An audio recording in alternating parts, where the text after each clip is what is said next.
Okay. So hello again, everyone. This is to continue our discussion on the family health nursing process. As your clinical instructor, my role is to ensure that you're able to do well your family health nursing process. No, and in coordination or also aligned with what you have learned in the lecture, through the lectures prepared by Ma'am Filoteo and also Ma'am Sugay and Ma'am Vilma Vasquez. Now, the our topic for this session is about developing the intervention plan. No? So previously, we discussed about formulating the goals and objectives and how they are going to resolve the problems, the nursing problem that we have identified and that we have prioritized. And sabi nga natin, we need to jointly plan with the family. We need to set goals and objectives with the family, with them actively participating para meron silang sense of involvement, ownership, accountability of those set goals and objectives. Now, in developing the intervention plan, uh, of course, this would involve selecting appropriate nursing interventions, based on the formulated goals and objectives. And not only selecting the appropriate interventions or nursing actions, but also having alternatives, a set of alternatives, specifying the most effective or efficient method of nurse-family contact and also the resources needed. So take note na importante habang we are planning for the interventions, kung paano natin itong i-deliver. Now, according to Dr. Maglaya, there are different uh, ways no to deliver these interventions in the community. Kasi sa hospital madali lang pupunta ka dun sa bedside ng pasyente, di ba? And you will be able na to deliver your nursing care. But in the community, since minsan hindi ganun ka structured, you really will have to find an opportunity to deliver your nursing interventions. Now, some examples of these methods of family contacts, nurse family contacts that will facilitate you implementing your interventions, a home visit. Siyempre, unang-una dyan ang home visit. Another method could be a clinic conference. So we can invite the family in the clinic conference. Or maybe we can visit the members of the family, especially the head of the family in the workplace. Or pwede ring school visit for the children, or pwede ring over the telephone, or kaya pwede rin naman ang group out approach. Ano yung group approach ngayon? Mga classes, health classes. So the neighbors attending, yung mga nanay attending the class.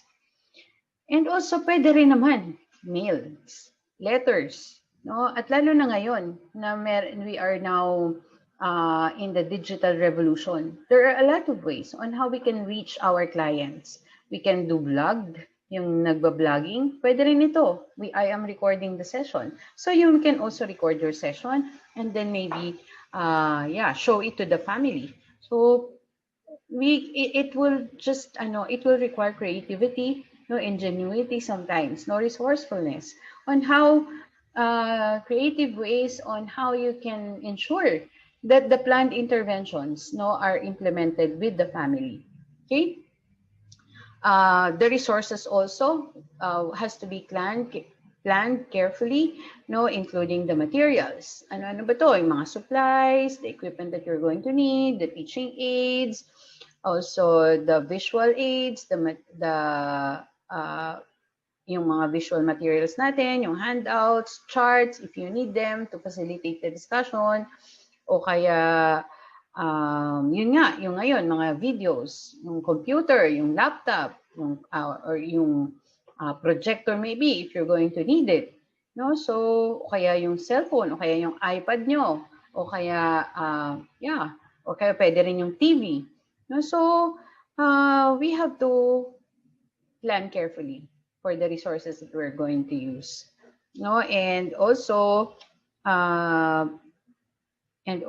manpower. So particularly the other health team members who will participate in the implementation. So, syempre, busy rin sila. We have to coordinate very well, no, with their schedule. Lalo na kayo, if you are one group, no, having your immersion in the community. So, syempre, you will be coordinating with your group mates ng maayos. Okay, and also other development workers na who may be partnering with us. Sino-sino ba itong mga to? Sometimes there are NGOs, no, na mga community development workers o may yung mga social workers. Di ba? Have you heard about Plan International? Di ba? Sometimes they have these projects that they implement in collaboration with the local government units.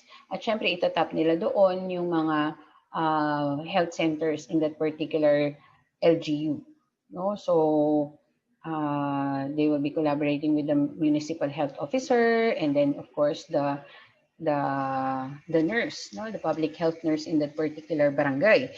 So, hindi lang yun. Pati rin yung mga community leaders, yung mga key players. No? So, we have to identify them, list them, plan carefully, and include them as we develop the intervention plan. Okay? So, yun nga, they must be specified in the plan to ensure that necessary preparations, coordinations, and collaborations are done, no, before the implementation phase. Kasi nga, sabi, failing to plan is actually planning to fail. So, importante, no, that we're able to strategize very well, no, through developing the intervention plan. Now, there are guidelines. There are general directions, no, that you can that can guide you in planning for these interventions and selecting the appropriate nursing interventions. Syempre, unang-una dyan is your analysis, no? Anong alin ng current situation ng family. So, analyze with the family.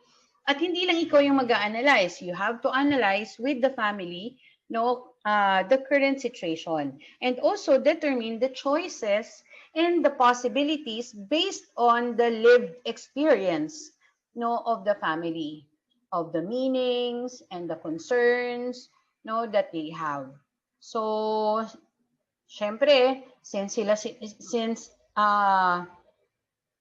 resources nila ang kailangan natin i-consider and also it's about their health, so let's ask them. We have to analyze with them, no, the different possibilities that we can consider. And also, make sure that the family is aware saan kayo magpo-focus dun sa intervention plan. Kaya kayo as a student, no, or as a beginning nurse, syempre yung frame of mind mo, you will focus on the cognitive domain, psychomotor domain, and also on the affective domain. Pero pagdating mo sa pasyente, no, pagdating mo sa family, of course you're not going to tell them about the cognitive domain, the psychomotor domain, and the affective domain. They will not understand that. Diba? So you have to make it simple for them. So when you plan the intervention or when you develop the intervention plan with the family, you tell them that ano ang kailangan nating i-focus. And these are their competencies as a thinker, as a doer, and as a feeler. Again, a thinker, a feeler, and a doer. No, kaya nga meron yung think well, feel well, do well. Kasi doon yun yung focus natin, yun yung magiging focus natin para ma-enhance, no, or ma-focus natin sa intervention plan. At dapat aware doon ng family. So, syempre, para sila rin mismo mag-iisip, oh, as a thinker, how will I be able to think well, think better? How will I be able to feel well, feel better? How will I be able to do well, do better? No? So, pag laging ganon, andun yung yung mindset nila na ganun, ito pala yung intervention plan namin. So sila mismo actually maka-identify ng appropriate interventions for their problems. So it will be an active planning, no, with the family. Kaya we need to make sure that we are using simple terms with them. Also, focus on the interventions to help them perform the health task. Sabi nga natin, diba, yung ating mga goals, ang purpose ng ating care plan is basically mainly for them to be able to perform their family health tasks. no, yung 5 health tasks na yon. So napapansin niyo, pabalik-balik tayo doon. Bakit? Yun ang kailangan nilang ma-perform. Kasi pag na-perform nila ng maayos yung kanilang health task, then it is more likely that they're going to prevent certain diseases, to promote their health, and to manage their health. Diba? So, yon. They have to recognize, no? They should be able to recognize if there is a problem. They should be able to make decisions if they need to make appropriate health action. They need to be able to provide a home and environment conducive to the health of the family. They need to be able to adequately care for the members of the family, especially those who are sick. And of course, they should be able to utilize the available community resources so they can upgrade, they can improve their level of health as a family. Because after all, that is our main aim. That is our main purpose why we are there as community health nurses. So yun yung number 3 natin. Focus on the family to perform their health tasks. And then of course, the last guideline, no, that you should always use, no, to guide your actions is the thought of catalyzing behavior change. Catalyzing behavior change, paano yun? Siyempre through motivation and support. You cannot tell the family na you cannot tell the family na, oh, ito po gawin niyo. Ito yung parang boss. No. They will not readily follow whatever you are suggesting because they have a mind of their own, especially if lalo na you are a student nurse. You will go there. You're very young. They will not follow what you're going to tell them. So ano ang magiging dapat na approach natin in doing the intervention plan? It should be the thought of catalyzing behavior change. Paano? Through motivation. So you need to come up with motivation strategies, motivation activities, no, na that will indirectly create this behavior change that we want, no, to achieve with the family. And aside from the motivation, kailangan naka hand in hand yon with the support that they need. Kasi nag-motivate ka nga nang nag-motivate, wala namang available support for the family. Diba? So dapat dalawa yon, motivation and support as we catalyze behavior change. Alright, so yung apat na yon ay importante na naaalala ninyo. So una nga, analysis of the current situation with the family, yung mga possibilities, probabilities, yung mga prioritization, yan, yung mga available resources nila, yan, kasama yan. And then of course, develop or enhance the competencies of the family, no, with their knowledge also. Focusing on those 3 domains na competency of the family as a thinker, competency of the family as a feeler, competency of the family as a doer. So yun ang ating cognitive, affective, at psychomotor. Okay? And then number 3 nga is yung help the family perform their health tasks. So dapat yun ang guide natin. Lahat ng mga intervention plans natin, kumbaga, are aimed towards helping the family perform the health tasks. And then, of course, the motivation and support as we catalyze behavior change. Okay? So, yun.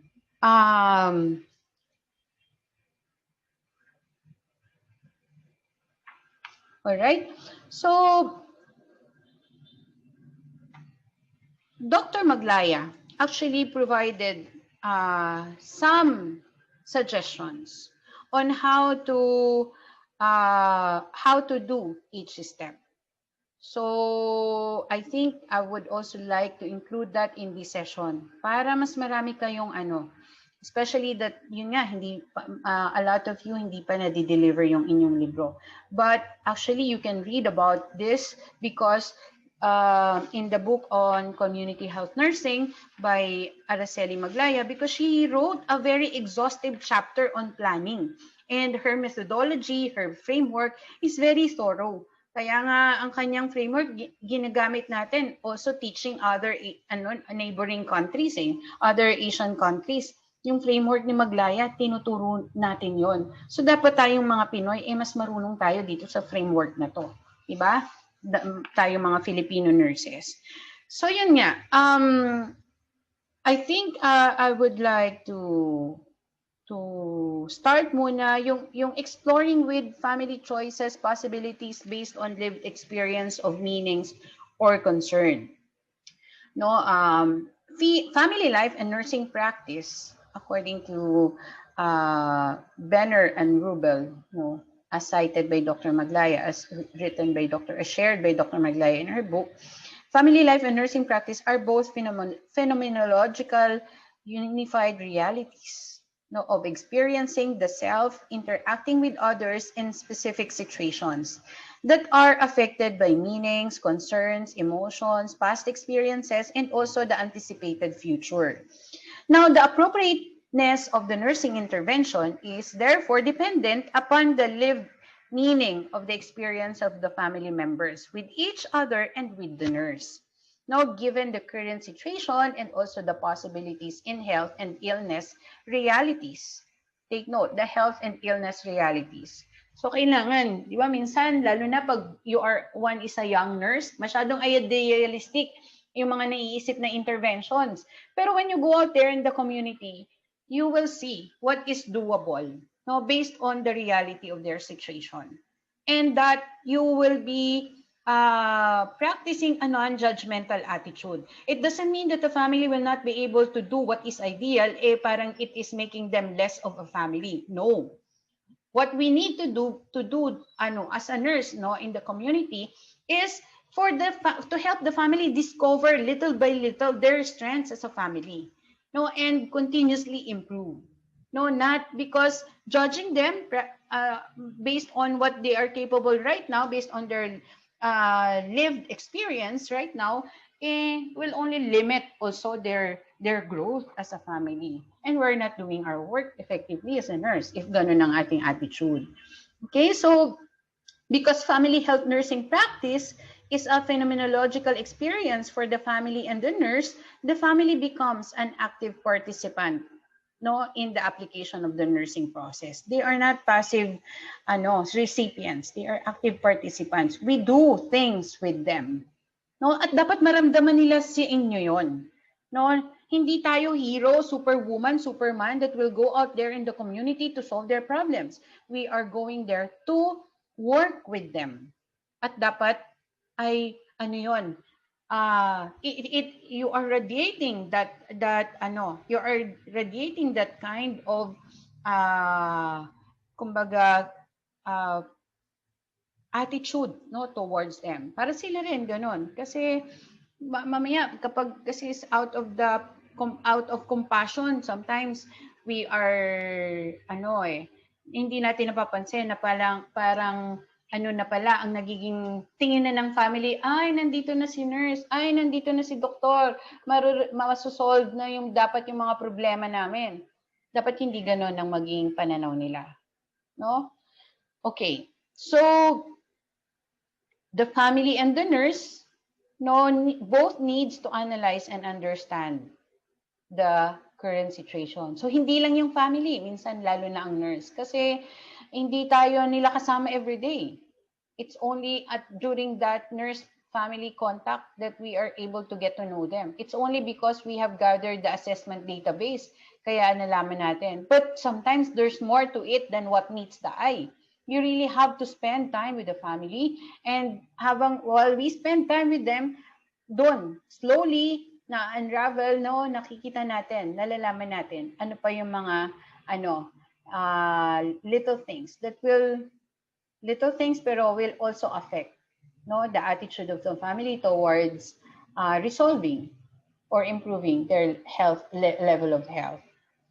Okay?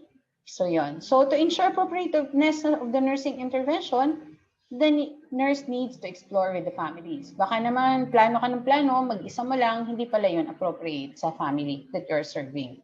Okay? So that is how you explore. Next is the develop or enhance, yun nga, yung 3 domains. And when we plan for the nursing intervention, we select the intervention that enhance or maximize these 3 domains. No, so as a thinker, No, we can make information, data, or knowledge readily available and accessible. No, for ease of and confidence in understanding current situations in health and illness. So, tingnan natin kung ano yung mga barriers, what limits the competency or the growth of the family as a thinker. So, do they have access to those information? If wala, let's find a way. Are they aware of the sources of this information? Kung hindi nila alam, we have to tell them. We can show them. Lalo na ngayon, 'di ba? Hindi naman yung mga nanay minsan, tatay na nakakausap natin sa community, they are not digital natives. Maybe some of them di nila gaano alam paano mag-Google search or so yung mga keywords na yan, so we can teach them how to access this information that will help them, improve them, no? Improve the family as a thinker. Okay? Now, as a feeler naman, the family needs to develop or strengthen its affective competencies. Bakit? To appropriately acknowledge and understand emotions generated by family life or health and illness situations. Pansinin nyo, appropriately acknowledge. So emotions have to be acknowledged. Kasi kapag hindi ina-acknowledge ang emotions, nire-repress, sinusuppress ang emotions, later on, it will create problems. It will create physiologic problems. It will create mental problems. No? So emotions such as the unpleasant emotions, particularly the uncomfortable emotions, fear, anger, anxiety, jealousy, guilt. So we need to help the family acknowledge these emotions, help the family how to deal with these unpleasant emotions. And that is how the family will improve as a feeler. Yun. Kasi, yun nga, kapag suppress ng suppress, repress ng repress, tapos later on, sasabog na parang vulkan. Diba? Mabublow out of proportion. Yung simpleng bagay. Dahil lang sa sobrang intense ng emotion, yun, lumaki yung problema. So, yeah, the family has to improve as a feeler. Now, as a doer naman, well, when thoughts and feelings improve, actions follow. So emotions can be transformed into growth promoting choices and actions actually. So now when the family realizes that acknowledging feelings and allowing them to guide understanding of the situation and the self, so the experience can attain the greatest freedom in moving into new possibilities. So when the family is open to new possibilities, then they are more ready to embrace new set of actions. Diba? So that is how we improve the family as a doer. Not to mention, of course, demonstrating to them what are the skills that they need to develop. So, yan. Temperature taking para sa mga nanay, paano pagkuha ng pulse rate, pwede nating o kaya paano yung proper hand washing, yung yan, so we can demonstrate that, etc. So there are procedures that we can help the family, we can train the family to do it. Yung how to take care of sick member of the family o yung family member na merong fever. So paano yung pagbibigay ng sitz bath o kaya paano pagbibigay ng hot bath or warm bath, yung mga ganon. So paano yung back tapping para naman doon sa may mga mucus secretions to help the sick member of the family na merong cough. So yung mga ganun, paano yung, and others, yung mga back massage, yan. And other measures, na pwede naman nating i-demonstrate, tapos magagawa na yun ni nanay. Diba? Yung sa halamang gamot, yan. Paano yung paggawa ng concoction. So paano yung preparation? So we can demonstrate it to them. And many other things that we can show no, the family, especially the mother, no, kung hindi niya alam. O kaya we can ask muna ano yung mga ginagawa na nila. And then maybe yun, we can suggest. And then in the end, it's for them to decide if they're going to accept it or do it. Okay, so yan. It's always, I hope that you will find it in your heart to be really interested, no, in doing these things with the family. Kasi yun ang magiging yun ang magiging buhay natin as nurses. We're always dealing with people and we're always thinking how we can help them improve their lives. Kaya yun. So, yeah. Now, yung isa na naman, yung focus on interventions that help the family perform the health task, paano isa-isahin natin? Kasi I want to share with you the examples. Yung paano natin itutulungan ng pamilya to help recognize the presence of the problem. So, ano-ano ba yung mga example interventions? Well, una, we can increase the family's knowledge on the nature, magnitude, and cause of the problem. Yan. So, health teaching. Mag-health teaching ka.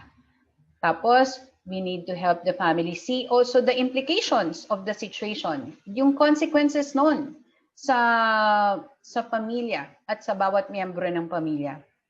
Also, relating health needs to the goals, no, of the family, both the health and the non-health related goals. Okay, so yeah, kasi di ba, as we plan with the family, we also relate the health needs and the health problems that we have identified with these planned goals and objectives or set goals and objectives. And then, of course, encouraging positive or wholesome emotional attitude towards the problem by affirming the family's capabilities, qualities, resources, and providing information on available options. So again, affirming, recognizing their strengths. Kasi after all nga, yun ang kailangan nating ma-achieve, that the family will discover their strengths. Kasi baka naman hindi lang sila aware na capable sila nun. And that now that they are doing it with us, it's important that we give them a feedback, no, of their progress para naman ma-encourage. Okay? So yon, ma-encourage and eventually they will develop a more positive attitude. Okay? Now, how do we guide the family on deciding on how to decide on appropriate health actions? Pwedeng for una muna, we can identify and explore with the family the courses of actions available and the resources needed for each. So, pwedeng option A, option B, option C. Para kang naglilista with the family.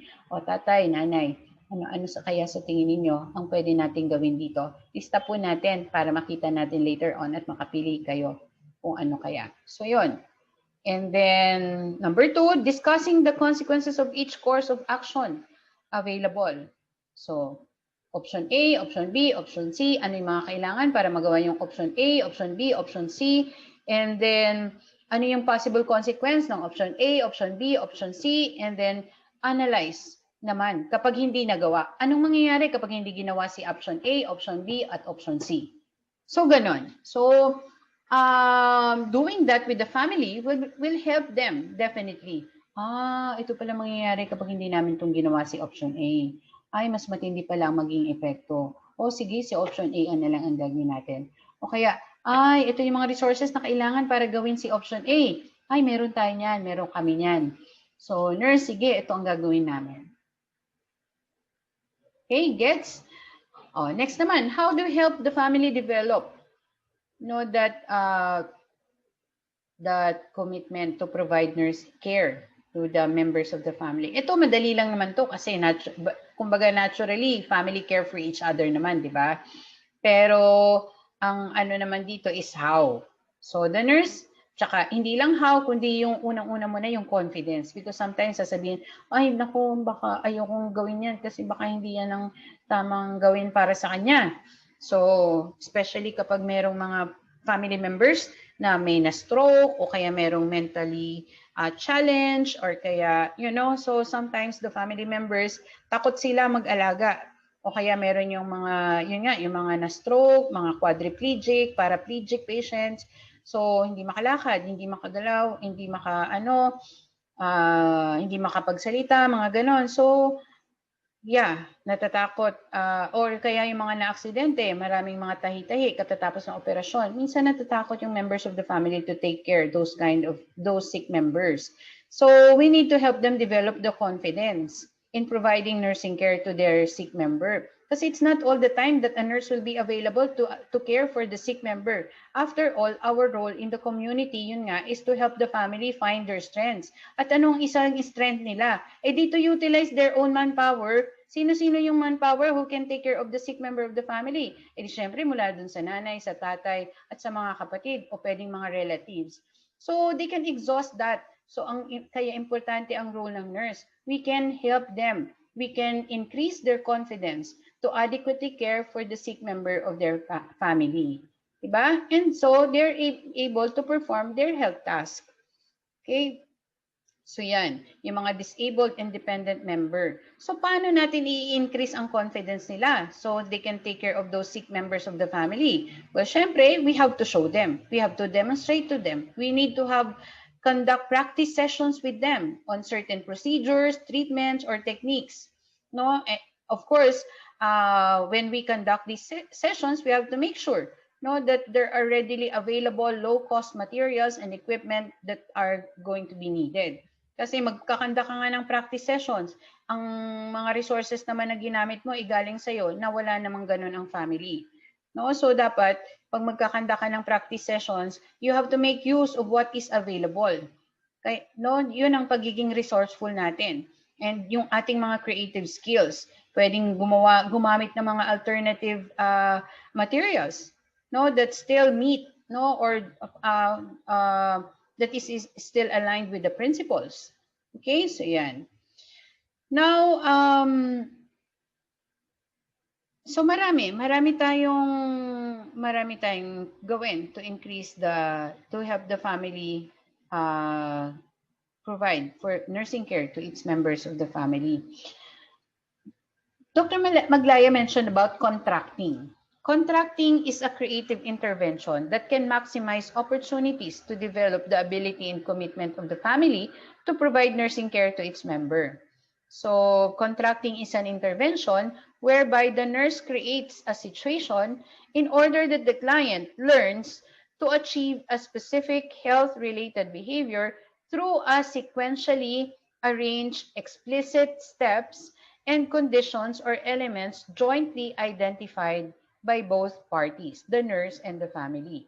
Now, this intervention uses reinforcement contracts, no, on a variety of health-related behavior requiring complex behavioral changes, such as adherence to the diet, medication, and other treatment regimens to maintain desirable laboratory values. O kaya naman to lose weight and then also to control blood pressure. Kasi especially yan, yung mga ganyan, laboratory values, blood pressure, lose weight, hindi naman yan na-achieve ng ng isang araw lang or isang linggo lang. It will involve complex behavioral changes, no, that require the performance of explicit steps. No, and each step requires reinforcement. Diba? So if the terminal new behavior is to be learned and maintained, kailangan, no? Kailangan systematic. Kailangan we chunk it down to smaller steps so it will become doable.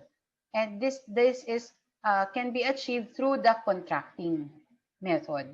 So contracting provides a systematic method of increasing desirable client behavior through the use of the principle of positive reinforcement. So every small steps na nagagawa nila, merong positive reinforcement. So using the principle, the nurse and the client mutually agree on favorable reinforcing experiences or consequences as rewards when the client performs the desired behavior. Now, in order to make this intervention effective, the necessary elements of the desired behavior must be made explicit. No? Kailangan klarado, nasabi sa family, and must be written in the form of an agreement. Kaya nga siya tinawag na contracting. Diba? To make the behavior consciously reinforced, it must be observable and measurable. So minsan, pwede tayong mag-provide, gawa tayo ng checklist with the family. No? O kaya, ito, tatay, ito yung gagawin ninyo araw-araw. So i-check nyo lang to pag nagawa na, yan. Tapos yung mga effects, tingnan natin kung na-achieve natin. So yun, namo-monitor. No, to make the behavior consciously reinforced, it must be observable and measurable, di ba? So kailangan nandun nakalagay yung mga indicators that they are improving para sila mismo nakaka-assess ng sarili nila. Wow, improving na kami. Diba? So the contract specifies the terminal, intermediate behaviors, and the reinforcers as rewards for the client in return for performing those behaviors. The client and the nurse jointly identified, by the way, this terminal behavior. Okay, hindi lang yung nurse. And also the component of intermediate behaviors. Diba? Again, yung mga intermediate behaviors, yun yung mga complex behavioral changes. No? Yung mga explicit steps, no? So that we can achieve the terminal behaviors. Okay?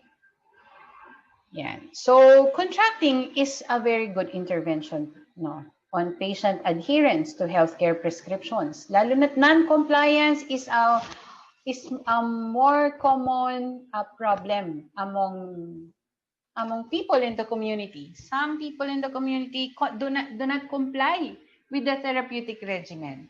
Kaya contracting would be able to help us increase their adherence, their compliance to our intervention plan. Okay?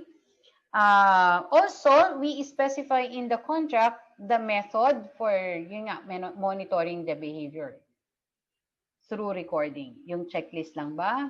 Gaano kadalas yun i-check? Yan. Paano yung pag-keep also nung pag-track ng mga records? Yan. So maybe we can, lalo na if it's with the family, we can maybe come up with a notebook with them. Yun, yan. Sila, they can also check that. Okay? So yun.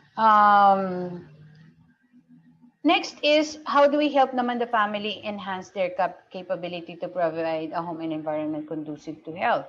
So maraming example dyan si Dr. Maglaya. No, they can be taught specific competencies to ensure that the home environment, through environmental modification, manipulation, or management, to minimize or eliminate health threats or risks, or to install facilities for nursing care. But be careful, no? Lalo na dun sa installation of facilities, kaya ba ng resources ng family? Kung hindi kaya ng resources ng family, ano yung steps na pwede natin gawin? Referral ba? Para magkaroon ng ng facility na yon. So, pwede natin. We can do facilitative interventions. Okay? So the family can learn to construct or modify needed facilities in the home, no? Like, for example, making a commode for a disabled or aged member of the family who cannot use the toilet. So, paano ba gumawa ng commode? O baka meron silang upuan doon na kahoy, bubutasan sa gitna ng bilog. O di commode na yon, diba? Kesa naman mahirapan pa yung family to go to the toilet. Maglalakad pa, physically challenged. So we can help them. We can find ways with the family. Okay. So environmental conditions conducive to breeding and habitation of vectors of diseases like mosquitoes can likewise be improved by the family if they have the competency, no, to carry out vector control measures. For example, teaching them specific techniques on procedures like clearing, no, stream banks, no, lalo na yung mga nakatira malapit sa ilog, yung maraming mapuno, yan. Let's help them. So, kumbaga dapat yung ilog free flowing. Diba? Kung may mga nasa stock na water doon, dahil sa basura, kailangan malinis yon. Kasi yung mga stocked water, nako, yun yung breeding sites of mosquitoes. Yung mga sirang gulong, sirang lata na hindi nakataob, meron palang tubig ulan na nakastock. So doon. So iisa-isa, we can help them identify these breeding sites. At dapat maiparealize natin sa kanila na importanteng ma-eliminate yung mga breeding sites na yon ng mosquitoes. Okay? Lalo na kapag increasing ang cases ng dengue. O kaya pwede rin sa mga mapunong lugar, mag-fumigate sila. O yung minsan yung magpapaaso, 'di ba? Yung kaya nga yung ginagawa minsan yung ni tatay sa sa 'di ba sa community, paghapon na yung mga winalis na mga dahon, sinisigaan nila kasi para din daw yun sa lamok. But of course, we have to be careful because 'di ba? We have to lessen nga our carbon our carbon exhaust. So bawal yung magsunog. Then kaya we need to find ways on how to kailangan maging malinis ang kapaligiran para these breeding sites will be eliminated. Okay? And others. So next is, how do we help naman the family to utilize community resources for healthcare? Syempre, unang-una dyan, kailangan ng coordination, tsaka collaboration, and teamwork, no? Especially the referral system. So, coordination, anong yung co-coordinate? Hindi dapat coordinate natin yung schedule. Dapat alam nila yung schedule, no, ng mga visits in the clinic, o kaya yung mga visits ng check-up, kasi it's not everyday naman. Like for example, sa health center, pwedeng Monday lang pala nakaschedule ang kanilang BCG. Diba? At ang kanilang prenatal care ay hindi naman everyday, kundi every Tuesday and Thursday afternoon lang. Okay? O kaya ang check-up ng mga bata, wala palang check-up sa hapon ng mga bata, kundi morning lang, Monday to Friday. At ang anong pala nila, ang kanilang immunization ng Hepa B, yan, DPT, etc. Monday morning din lang. At may sariling pila. Diba? Kailangan magpalista. So those things, dapat nating ma-coordinate. Doon naman sa mga DOTS patient, mga PTB patient natin na naka-enroll sa DOTS program, dapat rin nila. Alam rin nila dapat yung schedule. Okay? Kasi may sariling schedule yan. No, it's not every day that TB patients will go to the health center. Otherwise, mahahawa niya dun yung mga tao. Kaya, naghahanap ang nurse sa community ng schedule para sa mga TB patients kung saan konti ang tao sa center. Okay? So, yon. And also, maybe we can provide them with the address, the telephone numbers, the name of people na hanapin, also the requirements na kailangan, if there are procedures to be done. Yan. Okay, so marami tayong gawin on how to help the family achieve or perform their family health tasks. Next naman, how do we catalyze behavior change? Through motivation and support. Yung kaninang binanggit ko na we need to come up with motivational strategies. Now, to bring about self-directed change, people must learn from their experiences. So when we design or when we think about motivational strategies, syempre, we have to consider the personal life experiences of the client we are serving. Okay? Para to ensure na self-directed ang learning. Because that is the very essence of self-directed learning, di ba? People are learning from their own experiences.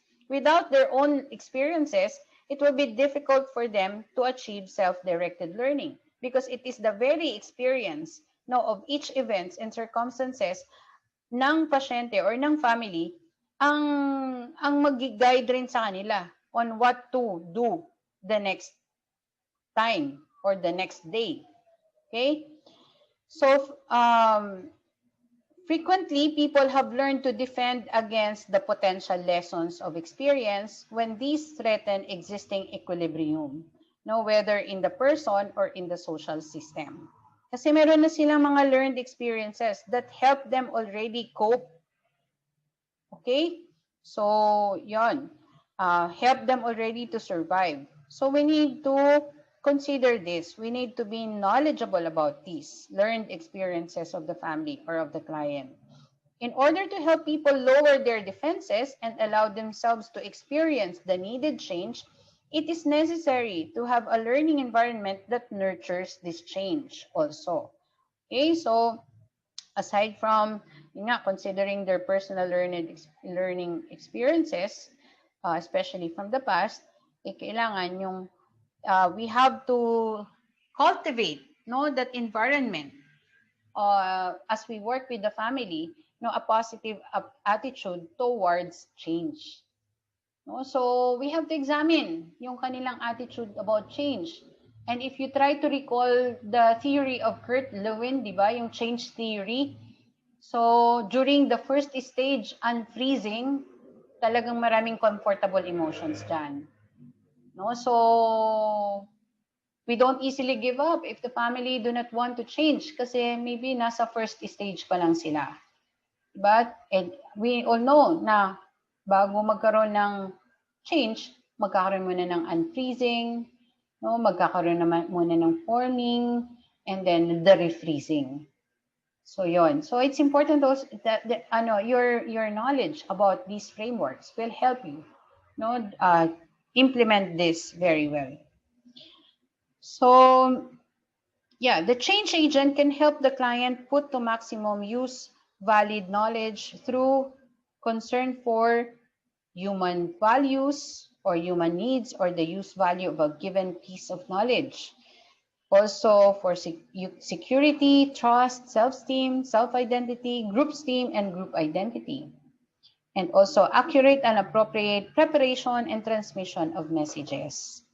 Okay, so to catalyze the change, support is needed so that an otherwise insecure, threatened, or anxious client who is faced with the stresses of the change process can experience stability to sustain actions and complete the behavior change. So we have to be patient, as we offer this support, because it's not going to be an easy task. Sometimes change happens over a course of a lifetime, and we have to be patient. But at the same time, we need to come up with intervention plan on how to fast track these changes because it's doable, through these motivational strategies and providing support. All right. So this is how we how we plan for interventions. Okay? So I'll be cutting this short of this session para naman yung next session that I'm going to record naman is about the evaluation, the evaluation part. Okay? So thank you again very much for joining me in this session, and I hope that this will help you apply the concepts and principles, the examples we have discussed, and also the explanations that I have shared. I hope will help you become a good nurse in the community who is able to apply the concepts and principles that you have learned. All right. Thank you. Stay safe and see you next time.